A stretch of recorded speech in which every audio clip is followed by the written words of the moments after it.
And I know the setting is pretty crazy. As can you see, I'm still in my corporate wear and shit. Setting is pretty crazy, but I hope this is gonna be short, right? This is gonna be short, probably 15 minutes or whatever the case may be. Had a little bit of a scuffle, right, with my little cousin, so I'm not trying to really go into my auntie's dark box.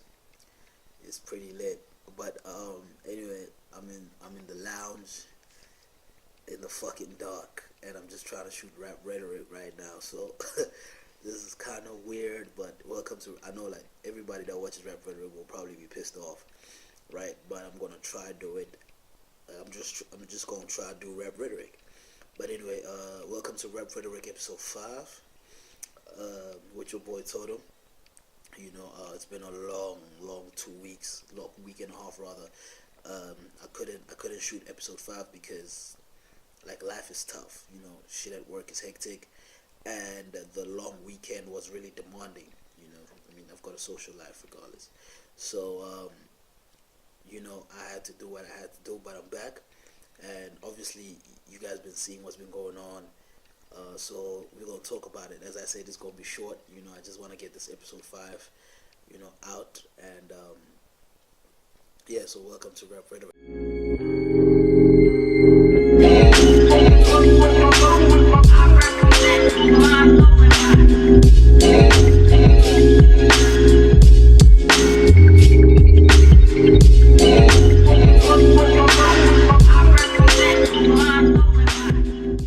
On today's show, we're going to obviously have two, the normal segments, thingy, what will Totem say, and checking out the avenue. And really, this episode is based on Kanye. Obviously, I said on episode 4, we're going to look at the authenticity of rap music, but I think we're going to push that to episode 6 because Kanye done went crazy on niggas. Kanye done went crazy on the blah. You know what I'm saying? And on this episode, I'm really gonna state some really unpopular opinions about Kanye. You know what I'm saying? Obviously, everybody's angry. Everybody's angry, rightfully so. But I've got some shit that I gotta say in regards of Kanye's thingy, in regards of Kanye's situation. And obviously, we're gonna be reviewing the two songs that he took out. But most importantly, the Ye versus Ti, with Ti starring as the people, or the Ye versus the people featuring Ti, with Ti stars as the people. So yeah, welcome to Rap Rhetoric, and let's go straight into what we're talking about.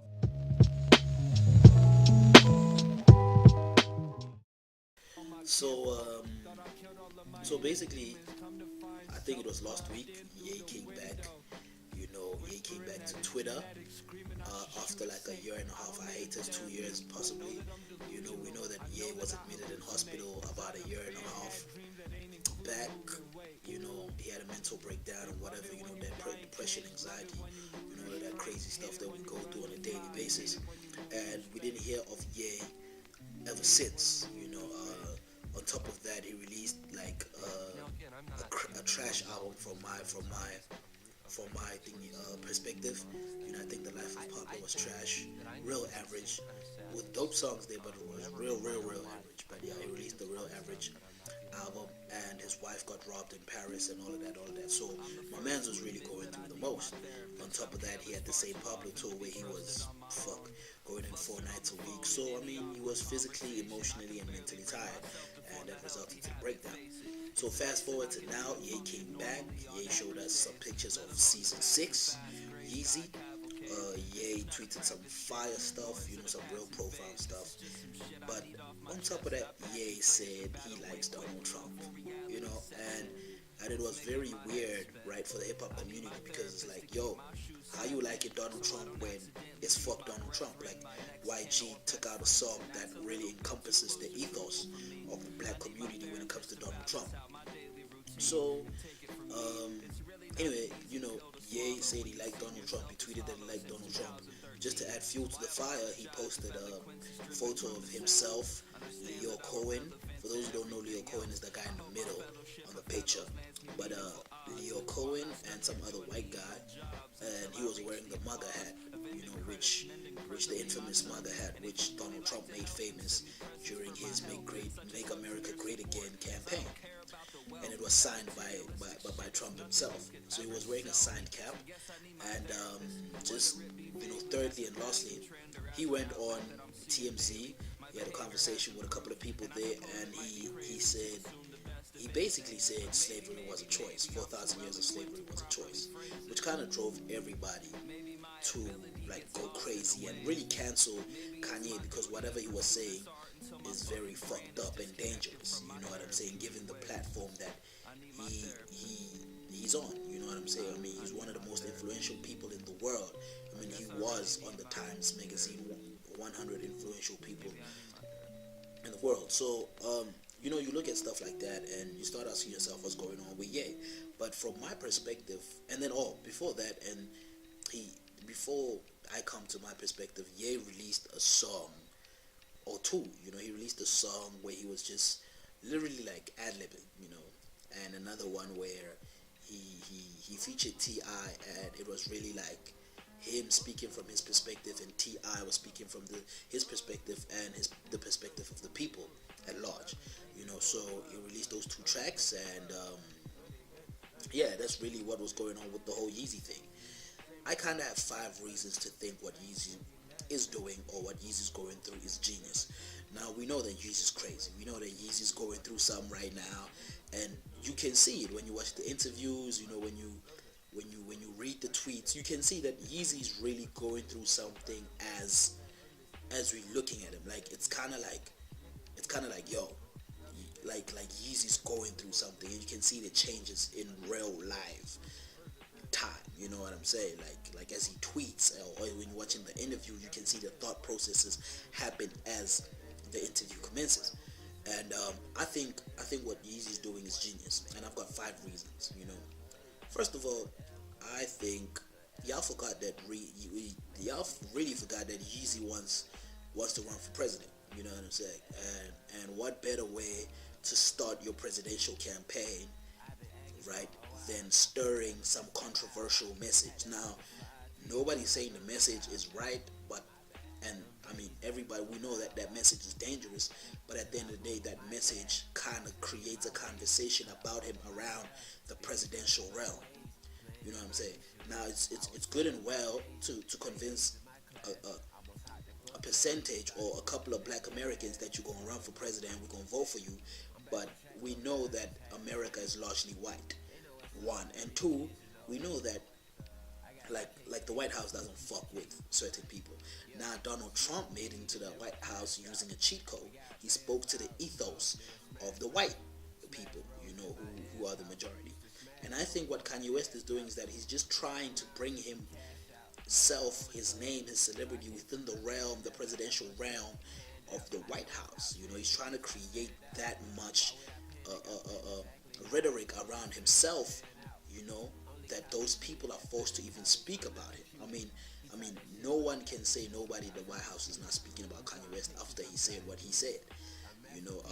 He went as far as being endorsed by the craziest president in the world, Donald Trump.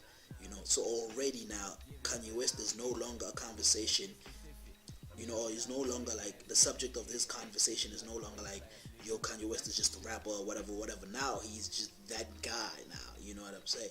In the White House. That's reason number 1. Second reason, I think what Kanye is doing as far as saying like the slavery thing,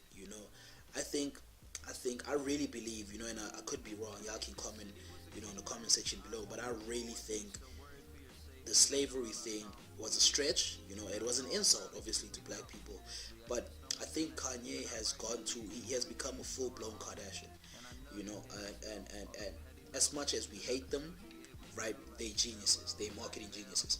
I think Kanye has went as far as using the black man's plight as a marketing campaign, which is very despicable, really, if you think about it. But at the same time, in some sick, twisted way, it's genius, because what it does is that it takes the other half of America, the majority, and it forces them to kind of like this guy. It forces them to kind of, how can I say it, to kind of accept him. It's like a spook in the door or the spook who sat by the door concept. You know what I'm saying? Like, he's doing everything that Whitey wants him to do. You know, and I don't mean to be racist, but I'm just referencing from the book. If you've read the book, you know, he's doing everything that the white majority wants him to do, and the white majority would like him to do in order for him to be part of that circle, so he can change it from the inside. Now, will he be successful in doing so? We're not sure. But I think, as far as that, that's a genius move. You know what I'm saying? I'm not saying it's a good move, I'm not saying it's a great move, but I think it's a genius move. You know, so that's reason number two why I think Kanye is genius. Reason number three, as far as the music goes and as far as the song, you know, like I think if you listen to his point of view, right, from the song's perspective, you can hear that Kanye is coming from a place of no malice. You know what I'm saying? Like, he comes from a place of genuine, like, you're real. Yo, listen, I'm trying to do this from a love perspective. You know what I'm saying? Now, as far as the marketing is concerned, you know what I mean? One could argue like, yo, this is just a facade or whatever. But if you really look at him and you really watch the interviews, you can see this man has a mission, a grand mission that is anchored in the name of love, you know, love, peace, and companionship. You know what I'm saying? Obviously, his methods are a bit sly, but if you listen to the music, you know what I'm saying. The thing, Ye versus the people, what he expresses there is really real. You can hear like there is no, even T.I. says it, you can hear there is no sense of like malice or whatever the case may be. And second to that, I think the song in itself, it's genius because it creates a conversation around the black community, you know what I'm saying, and the white community, because now he's put himself using these tactics that he's used, you know, for lack of a better word, we're gonna call them tactics, but using these tactics that he used to put himself in that realm, you know what I'm saying. So I think it's genius. Now it forces those people to listen to him, and it forces those people to kind of listen to the point of view of black people too.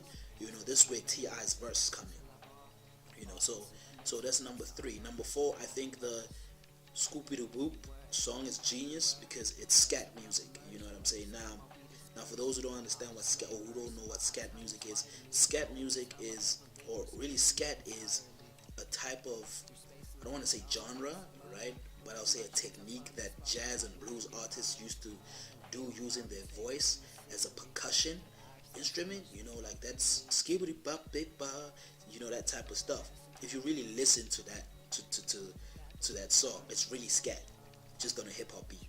Now it sounds weird because the percussion, right, instrument, it doesn't sync with the syncopation as to how you know it. Now I'm using a whole lot of fucking musical words here, but like basically the BPM is too slow for it to sound like the original blues scat or whatever the case may be.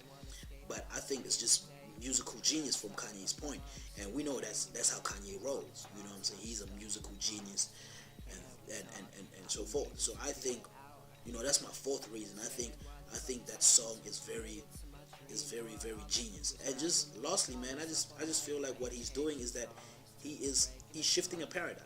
You know, he's creating a new wave. He's creating a new wave of rhetoric. He's creating a new wave of consensus, you know, thought processing. You know, he's just shifting the paradigm. He's being Kanye. You know what I'm saying? And I personally think like those are my 5 reasons as to why Kanye still remains as a genius. Because as far as he goes and his innovation and how he does some shit, it's very out of the frame, but it forces change in some or other way, and it forces conversation. You know, 5 years later, we're going to be looking at this, and we probably going to see the punchline to whatever Kanye is going through. We probably going to see like, oh, okay, we see what this guy was trying to do. You know what I'm saying? So I think that's my thing when it comes to things. That's what would Totem say when it comes to the Kanye thing. You know, those are my 5 reasons why I think Kanye is genius. Let's go into the thingy. Let's go into checking the avenue, where we review the songs Ye versus the people, where T.I. stars as the people.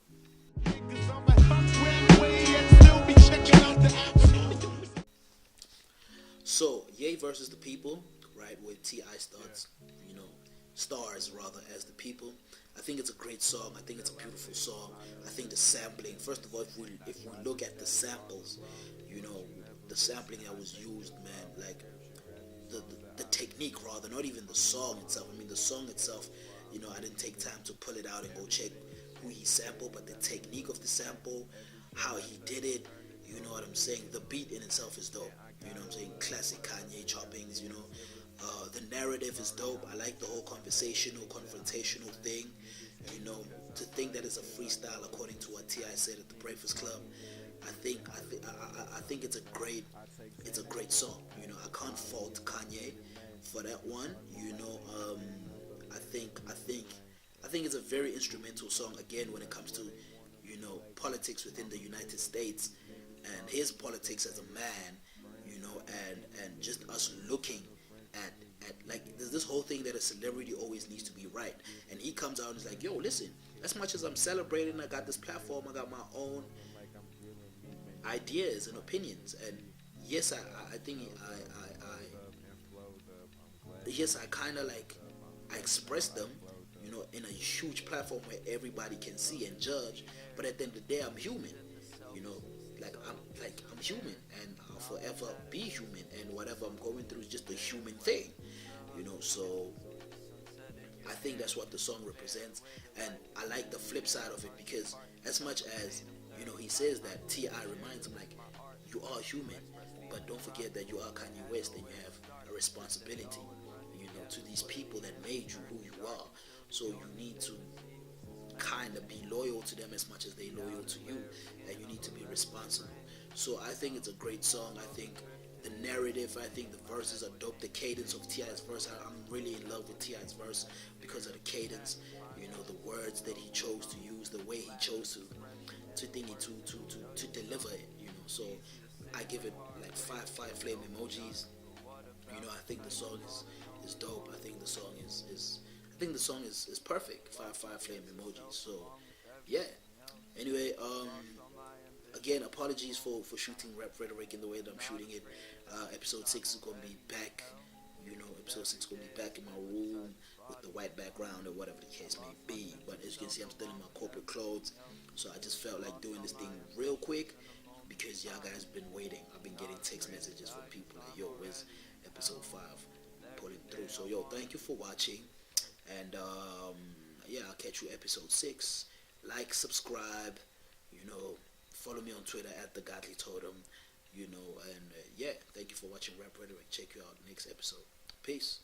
Is that once in a lifetime? Yeah. Once in a lifetime, a golden opportunity, golden like the sand that you finally took me through. The sea was holding